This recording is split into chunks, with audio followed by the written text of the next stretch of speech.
नमस्कार, मी हेमाली मोहिते. एनडीटीव्ही मराठीवर देश विदेशमध्ये सुरुवातीला बातमी आहे ती राज्याच्या राजकारणातून राष्ट्रवादीतला नाराजीचा सूर कायम आहे.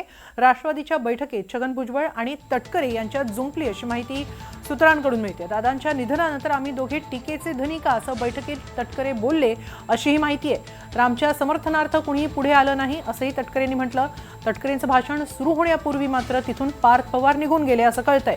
तर प्रफुल्ल पटेल देखील मुंबईत असूनही बैठकीला उपस्थित राहिले नाही. याबाबत अधिक माहिती घेऊया आमचे प्रतिनिधी सागर कुलकर्णी यांच्याकडून. सागर, काय नेमकं घडलं राष्ट्रवादीच्या बैठकीत? राष्ट्रवादीच्या सर्व आमदारांची बैठक आज सुनीत्रा पवारांनी देवगिरी इथे बोलवली होती.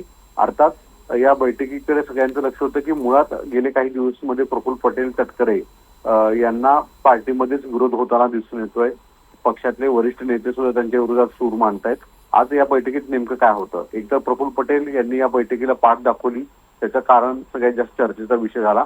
आणि ज्यावेळेस प्रफुल्ल पटेल यांच्या उपस्थितीत तटकरे भाषण करत होते त्यावेळेस त्यांचं मत होतं की पार्टीसाठी आम्ही योगदान केलेलं आहे, अजितदादांच्या पाठीशी कायम राहिलो आहे.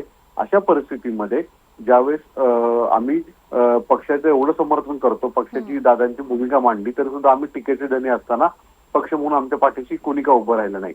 अर्थात त्यालाच आक्षेप भुजबळांनी घेतला आणि हा मुद्दा इथे काढण्याचं योग्य नसल्याचं भुजबळांनी म्हटलं. यामुळेच तटकरे विरुद्ध भुजबळ असा एक वाद या बैठकीमध्ये उघड पद्धतीने दिसून आला. तटकरेंच्या विषयीची नाराजी पक्षांतर्गत आजच्या बैठकीमध्ये आमदार बोलून दाखवतात का याकडे सगळ्यांचं लक्ष होतं.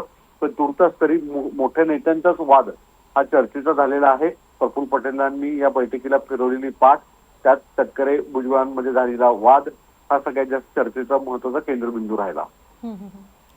धन्यवाद सागर, आपण दिलेल्या या सविस्तर माहितीबद्दल.